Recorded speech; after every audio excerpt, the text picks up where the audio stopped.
Assalamualaikum.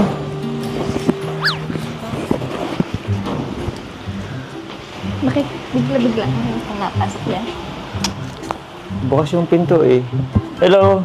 Good morning sa'yo.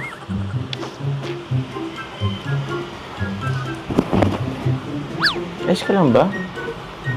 Parang galit ka ba? Okay lang. Kilala kita eh. Galit ka, no? Bakit akala mo ba okay na tayo?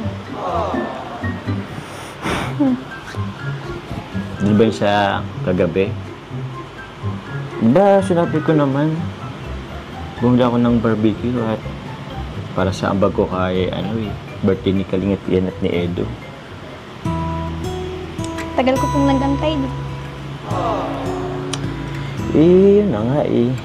Medyo niluto pa kasi. Tapos, alam mo na, nagpabaga pa ng uling. Uy, sure na kasi. Huwag ka na magalit yung ngayon na nga lang tayo vlog ulit eh. Tagal natin hindi na vlog. Sorry na kasi. Ano na to? Huwag ka na mag-cellphone. Kausapin mo naman ako.